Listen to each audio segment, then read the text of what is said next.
다 같이 사도신경으로 신앙 고백하심으로 주일 예배 하나님 앞에 드리시겠습니다. 나는 전능하신 아버지 하나님 천지의 창조주를 믿습니다. 나는 그의 유일하신 아들 우리 주 예수 그리스도를 믿습니다. 그는 성령으로 잉태되어 동정녀 마리아에게서 나시고 본디오 빌라도에게 고난을 받아 십자가에 못 박혀 죽으시고 장사된 지 사흘 만에 죽은 자 가운데서 다시 살아나셨으며 하늘에 오르시어 전능하신 아버지 하나님 우편에 앉아 계시다가 거기로부터 살아있는 자와 죽은 자를 심판하러 오십니다. 나는 성령을 믿으며 거룩한 공교회와 성도의 교제와 죄를 용서받는 것과 몸의 부활과 영생을 믿습니다. 아멘. 다 같이 찬송 80장 찬송하시겠습니다.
지금도 살아계셔서 언제나 하시는 일 나 같은 죄인 부르사 참 소망 주시도다. 주 앞에 내가 엎드려 그 이름 찬송함은 내 귀에 들린 말씀 중 귀하신 이름 예수. 주 예수께서 영원히 어제나 오늘이나 그 이름으로 우리에게 상복을 내리신다.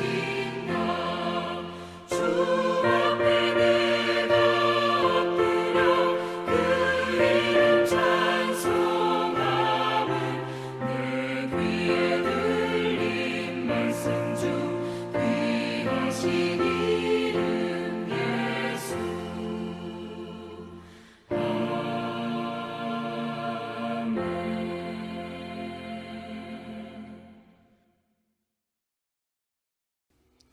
이 시간은 우리가 함께 잠깐 기도하는 시간을 갖습니다. 교회와 성도들을 위해서 또 예배를 위해서 우리 잠깐 기도하는 시간 갖겠습니다.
하나님, 이 시간도 우리와 함께 하시고 예배하는 모든 영혼들의 마음을 붙잡아 주셔서 온전한 예배, 하나님이 기뻐하시는 예배 드리게 하옵소서.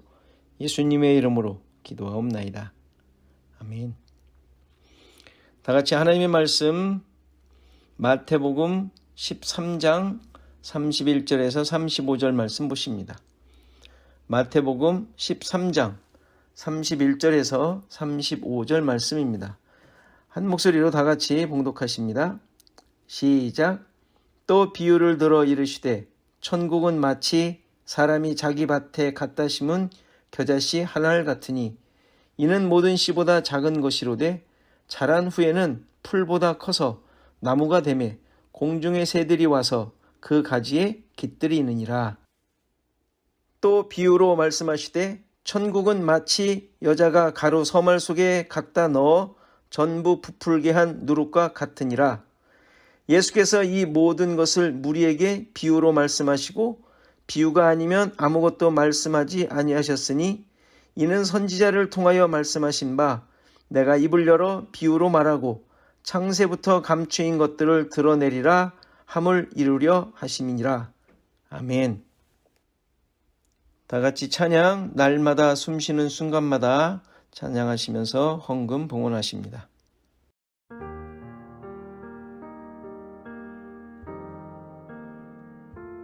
날마다 숨쉬는 순간마다 내 앞에 어려운 일 보내 주님 앞에 이 몸을 맡길 때 슬픔 없네 두려움 없네 주님의 그 자비로운 손길 항상 좋은 것 주시도다 사랑스레 아픔과 기쁨을 수고와 평화와 안식을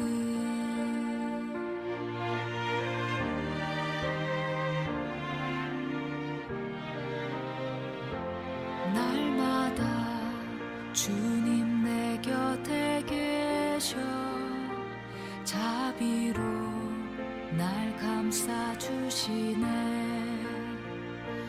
주님 앞에 이 몸을 맡길 때 힘주시네 위로함 주네 어린 나를 품에 안으시사 항상 평안함 주시도다 내가 살아 숨을 쉬는 동안 살피신다 약속하셨네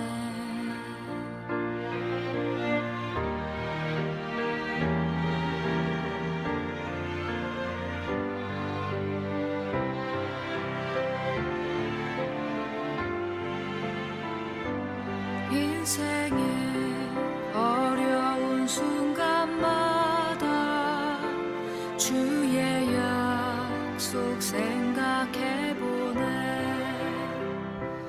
내 맘속에 믿음 잃지 않고 말씀 속에 위로를 얻네 주님의 도우심 바라보며 모든 어려움 이기도다 흘러가는 순간순간마다 주님 약속 새겨봅니다 주님 약속 새겨봅니다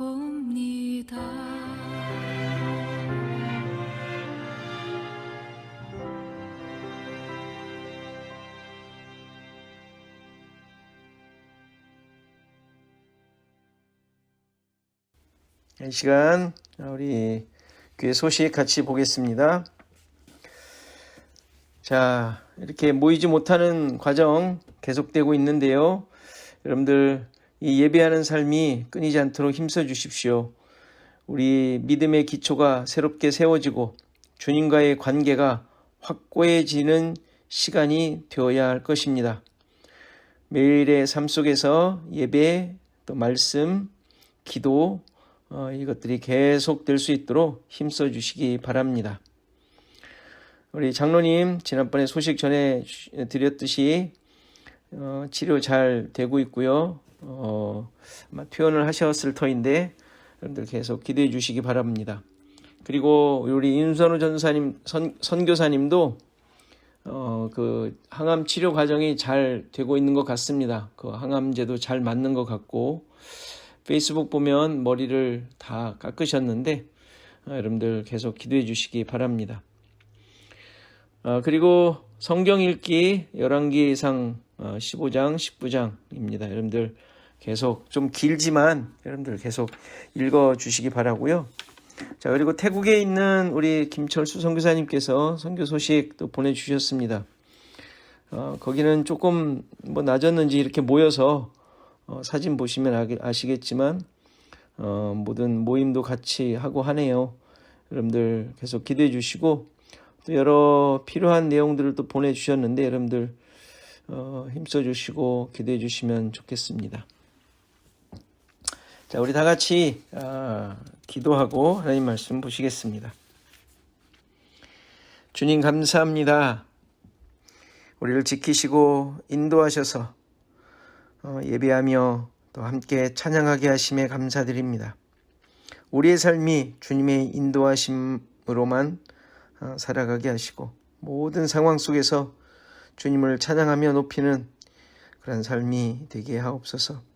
오늘도 주님의 이름으로 드리는 우리의 믿음의 고백에 함께 하시고 주님의 은혜가 모든 삶의 증거 되도록 인도하여 주옵소서.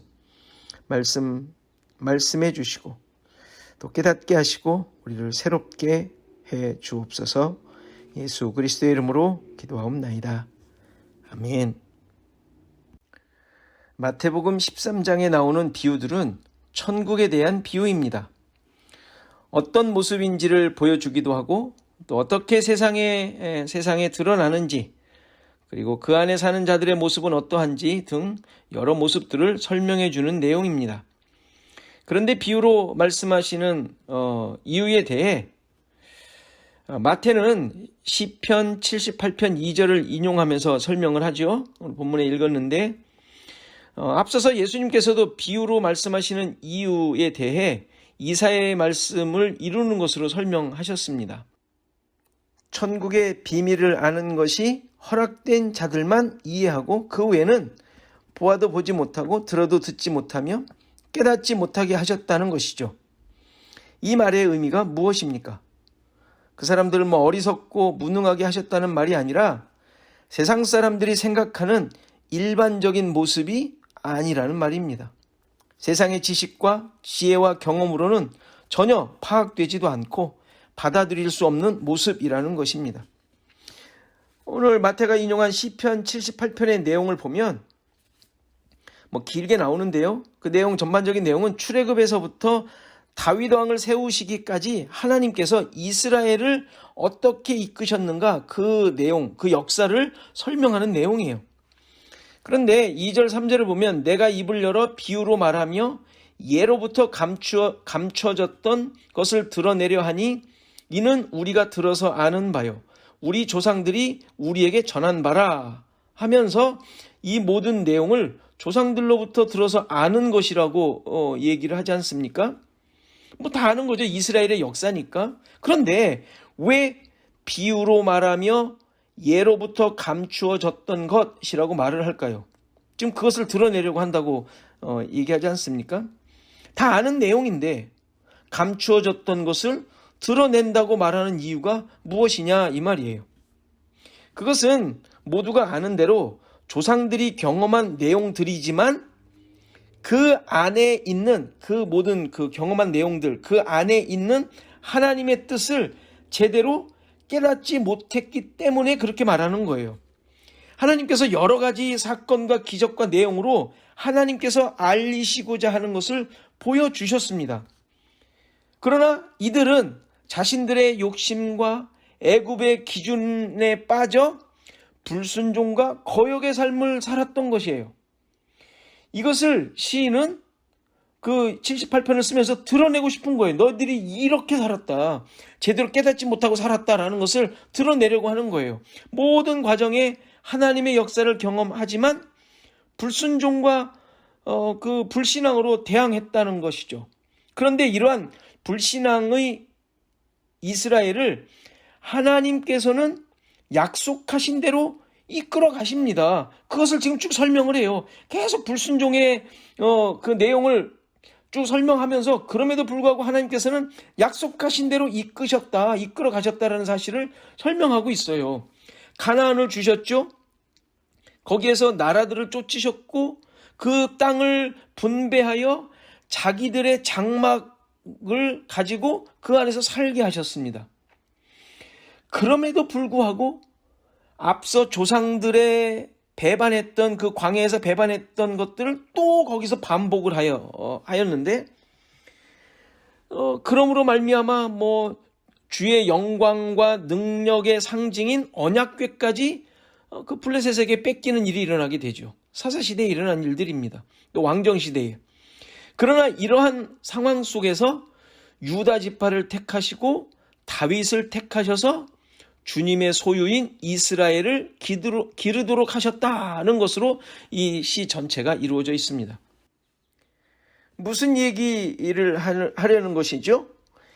인간의 노력, 인간의 기준, 그들의 행위가 어마어마하게 불신앙, 불순종으로 되어 있었지만 그것에 의존하지 않고 하나님의 절대적인 선택과 약속의 신실하심이 그들을 하나님의 백성 삼으시고 그의 나라로 만들어 가신다는 사실을 말하고 있는 거예요. 이것이 창세부터 감추었던 내용인 것이에요.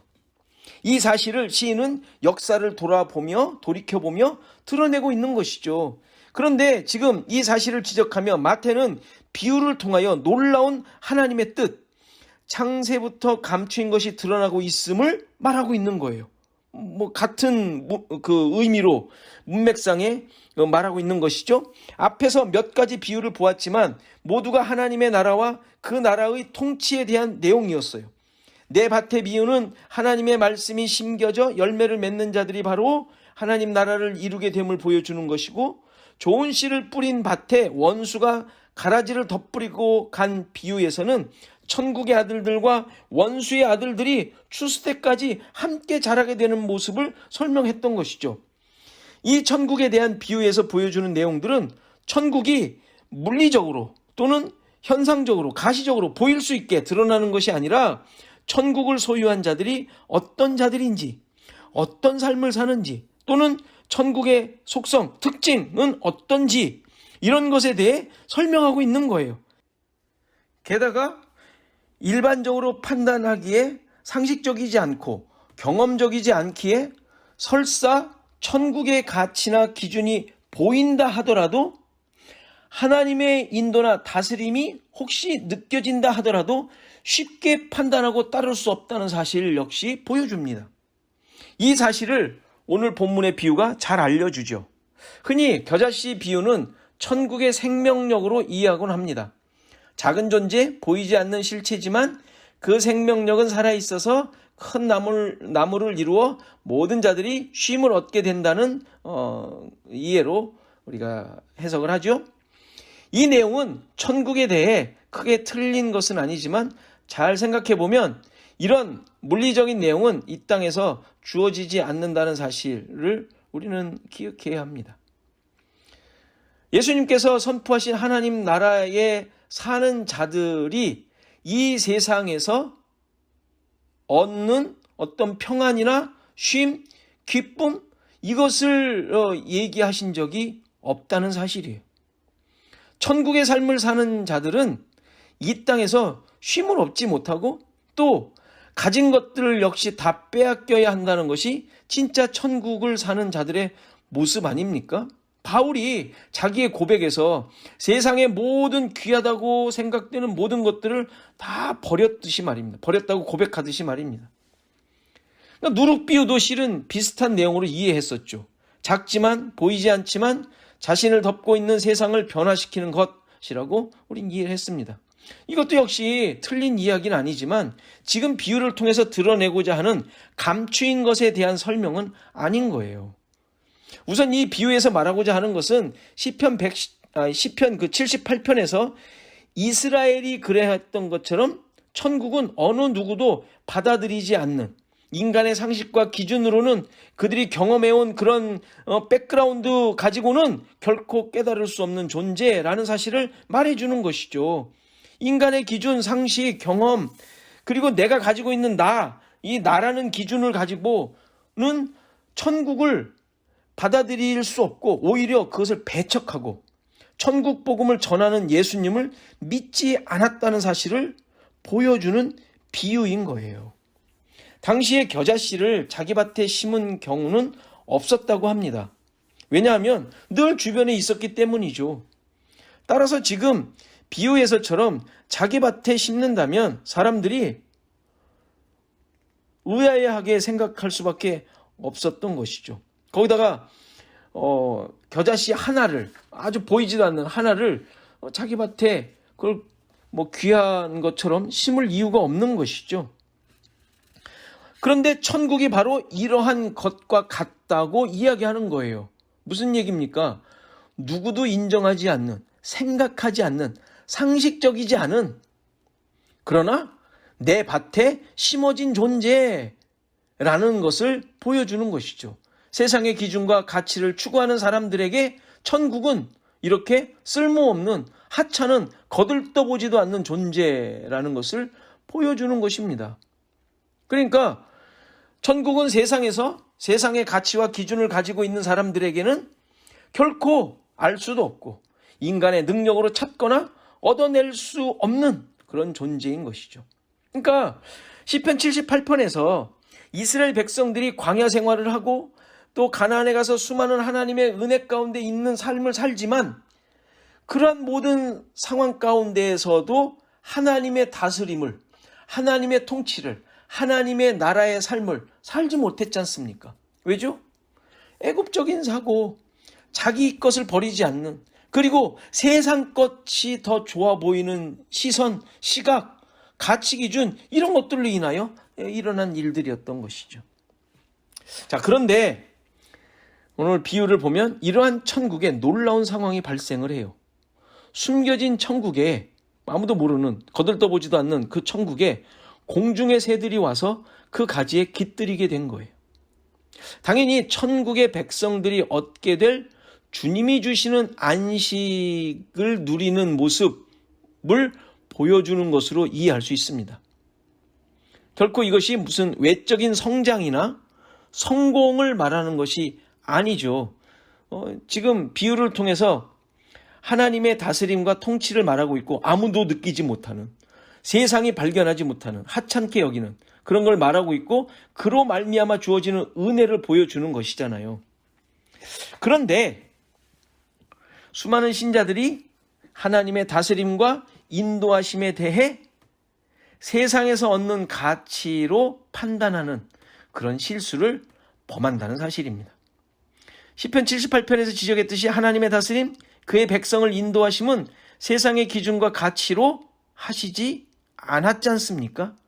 그들을 이끌어내어 애굽의 것으로, 그들이 원하는 것으로 다 채워주시지 않았어요.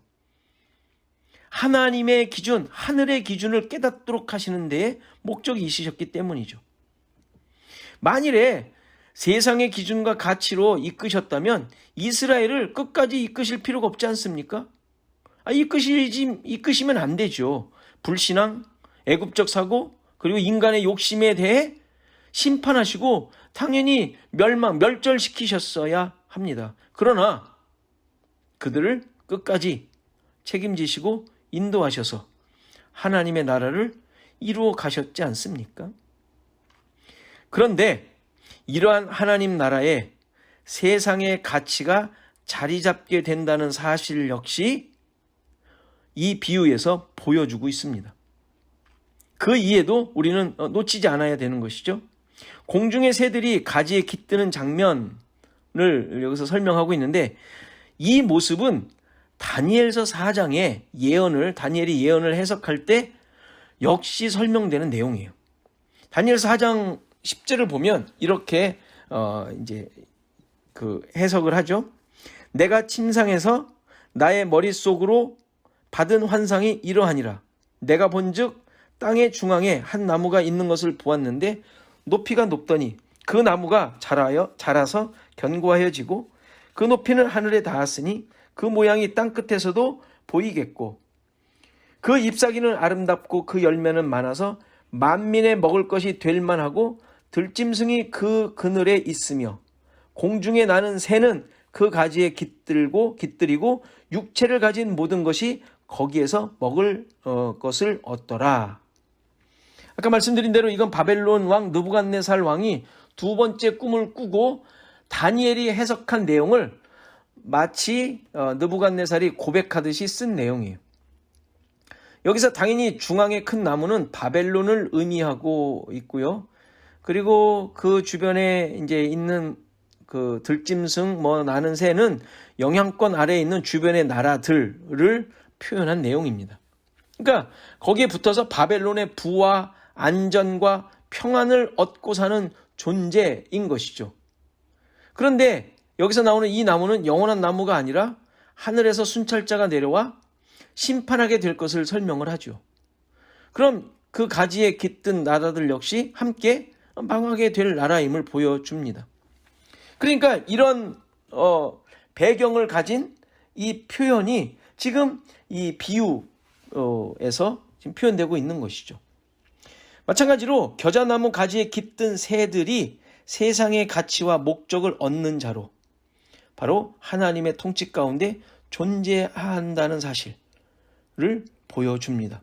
왜 이러한 해석을 하냐면 앞에 가라지와 알곡과 가라지의 비유에 연속되어 있는 비유이기 때문에 그러한 해석을 지금 하고 있는 것입니다. 하나님의 나라에 그리고 하나님의 통치 가운데 그리고 교회에 여전히 함께 가지에 깃든 자들, 세상의 목적을 가지고 세상의 것으로 목적 삼는 그 기준을 가지고 사는 자들이 함께 가라지로 존재하고 있는 것을 보여주는 것이죠. 그러니까 여기 우리가 이제 그 가라지와 알곡과 가라지의 내용을 예수님께서 36절부터 해설을 해주셨는데 거기에 가라지가 어떤 역할을 했는지를 보면 우린 잘 알 수 있어요. 41절을 보면 인자가 그 천사들을 보내리니 그들이 그 나라에서 모든 넘어지게 하는 것과 또 불법을 행하는 자들을 거두어 내요. 이게 지금 가라지의 모습이었거든요. 그러니까 뭡니까? 보세요. 그 나라에서 하나님 나라에서 지금 이 세상에 하나님의 통치가 이루어지고 있는 이 세상에 하나님의 나라에서 하나님의 다스림 가운데 교회라는 곳에서 성도들 사이에 이 이야기죠. 그 가운데서 넘어지게 하는 자들이었어요. 그리고 불법을 행하는 자들이었다는 사실이죠. 이게 바로 겨자씨로 말미암아 커진 하나님의 나라 속에 새들, 공중의 새들은 항상 심판받을 존재들로 성경에 나오지 않습니까? 그래서 지금 이 이야기를 하는 것이죠. 그들이 함께 하나님의 백성들과 살며 그들을 유혹하고 있음을 보여주고 있는 것이죠. 이 누룩 비유도 마찬가지죠. 가루 서말에 누룩을 넣었다고 하는데 서말은 엄청난 양이라고 합니다. 그것을 만약에 빵을 만든다면 한 150명분의 빵을 만들 수 있다고 해요. 그런데 갑자기 여자가 가루 서말에 빵을 만들 이유가 없지 않습니까? 무슨 얘기냐면 아까 겨자씨에 대한 이야기를 했듯이 엉뚱한 모습이라는 게 엉뚱한 모습. 많은 사람들로부터 지금 뭐 하는 거냐? 넌 지금 누구 손님 차리느냐? 하면서 엉뚱한 모습이라는 것이죠. 가루섬 아래 누룩을 지금 집어넣는 것은 150명 빵을 만들 일이 없기 때문이죠. 그러니까 천국의 임함이 바로 이와 같다는 것이죠. 누구도 인정하지 않는, 의아하게 생각하는, 이게 무슨 천국이야? 이게 무슨, 당신이 무슨 메시아야? 뭐 예수님께 한 얘기 아닙니까? 야, 너는 한번 구원해봐. 네가 메시아라면 너 자신이나 구원해봐라. 이렇게 엉뚱한 그들이 생각하기에는 도저히 있을 수 없는 온갖 비난과 모욕을 하며 결국 십자가에 못 박아버리지 않았습니까? 그러니까 이렇게 일반적인 생각과 세상의 가치로는 천국을 받아들일 수 없다는 사실을 지금 겨자씨 비유와 이 누룩 비유를 통하여 보여주고 있는 거예요. 이렇게 천국은 세상의 가치와 기준을 허물어버리고 이 세상에 존재하고 있음을 보여주는 것입니다. 따라서 내가 가진 것들이 무너지고 내가 아닌 하나님의 주권적인 역사만 드러나도록 하나님의 백성들이 존재하는 거예요. 그래서 그들을 통하여 하나님께서 이 모든 것을 이루어 가신다라는 것, 하나님의 약속과 하나님의 행하심으로만 주권적인 역사만 그들 가운데 드러나도록 하시는 것, 이것이 하나님의 나라를 통하여 하나님께서 계획하시고 드러내시고자 하는 것이죠. 이게 물론 예수 그리스도를 통하여 확증이 되었고 증명이 된 내용이죠. 이게 바로 숨겨진, 감추어진 것, 창세부터 감추어진 것들을 말하는 것입니다. 세상 사람들은 어떻게 삽니까? 이런 상황 속에서 여전히 애굽을 동경하고 세상을 목적하는 자들로, 그래서 세상의 것을 얻어 이것이 마치 하나님의 은혜인 양 살아가는 자들로 드러나게 되는 것이죠. 그런데 하나님의 백성들은 어떻게 됩니까? 세상을 목적하는 것들이 있다면 광야의 삶을 통하여, 그리고 가나안의 대적들을 통하여 실패하고 자기 부인의 자리로 계속 이끌어 가시는 거예요. 그렇게 해서 내가 가지고 있었던 것들이 내 생애를 통하여 다 사라지고 하나님의 긍휼하심과 약속을 이루시는 그 신실하심만 드러나게 되는 삶이 신자들의 모습인 거예요. 이게 바로 천국이 보여주고 있는 내용인 것이죠. 잘 생각해 보십시오. 아무 가치 없는 자들을 택하시고 죽어 마땅한 자들이지만, 이게 이제 삶 속에서 확인이 되는 내용들이죠. 그러나 포기하지 않으시며 긍휼을 베푸셔서 약속하신 대로 이끌어내시는 하나님의 신실하심, 이게 바로 이스라엘의 역사를 통하여 확인된 내용이고 드러내신 모습이고, 우리의 삶을, 신자들의 삶을 통하여 또한 그렇게 이끄실 것을 믿고 따라가는 자들인 것이죠. 이렇게 우리의 삶을 통하여 감추어진 것이 무엇인지, 하나님께서 계획하시고 뜻하신 것이 무엇인지를 드러내는 자들로, 또 그것을 깨달은 자들로 우리의 삶을 이끌어 가실 것입니다. 여러분들의 삶 속에 이러한 놀라운 은혜, 하나님의 능력, 또 이끄심을 늘 확인하고 그것을 드러내는 삶이 되시기를 간절히 바랍니다. 이 시간 우리 다 같이 말씀 생각하며 기도하는 시간 갖겠습니다. 내 삶을 통해 하나님 나라가 드러나고 또 그 가운데 살고 있음을 고백하게 하옵소서.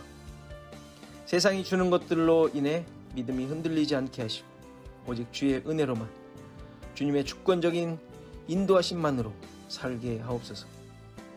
또 팬데믹 상황 계속되는데 이것이 빨리 끝날 수 있도록, 또 이후에 우리의 믿음의 삶이 더욱 새롭게 굳게 세워지게 하옵소서 기도하시고, 우리 김한철 장로님, 윤선호 선교사님을 위해, 또 태국의 김철수, 황금래 선교사님을 위해 우리 다 같이 1분 동안 기도하시겠습니다.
하나님 아버지, 우리의 삶이 하나님의 나라에서 하나님의 다스림 가운데 하늘의 것을 추구하며 사는 자임을 잊지 않게 하시고 주의 은혜와 신실하심이 나를 이끌어가고 있음을 의지하게 하옵소서. 세상을 목적하는 것들이 있는지 깨닫게 하시고 자랑과 교만이 자리 잡지 않도록 하나님 도와 주옵소서.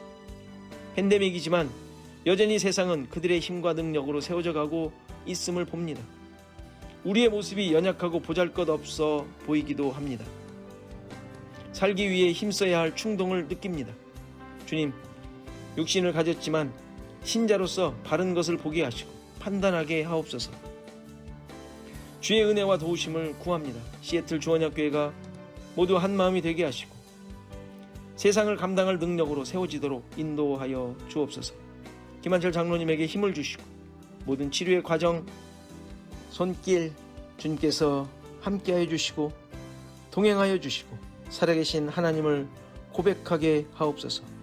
윤선호 선교사님 치유하심에 감사드립니다. 붙들어 주시고 묘단위 교회 모든 성도들 그들 붙잡아 주시고 은혜를 베풀어 주옵소서. 감사하고 예수 그리스도의 이름으로 기도하옵나이다. 아멘. 다 같이 찬송가 370장 찬송하시겠습니다.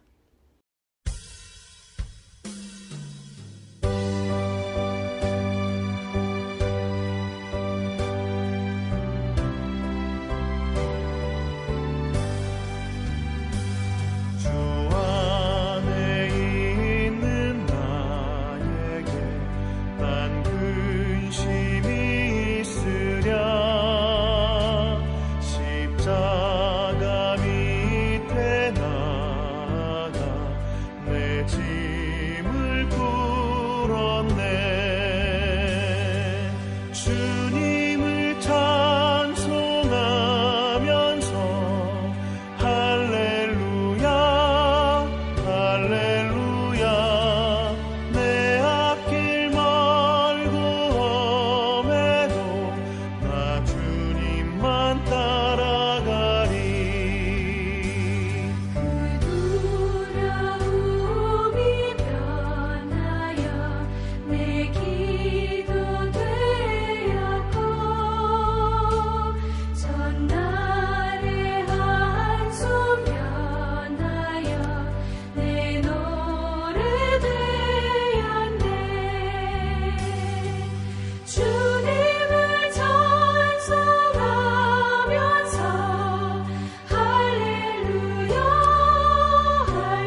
이제는 예수 그리스도의 은혜와 하나님의 크신 사랑과 성령의 감화, 감동, 교통하시며 함께하심이 오늘 예배한 모든 성도들 머리머리 위에, 저들의 생업과 가정과 자손 대대 위에, 시애틀 주언약 교회 위에 이제로부터 영원토록 함께 계실지어다. 아멘. 내 모든 것 내 주 예수의 것이니 내 전부 되신 예수로 살리 그런즉 이제는 나 산 것 아니요 내 안에 주께서 사시는 것이라 그런즉 이제는 나 산 것 아니요 내 안에 주께서 사시는 것이라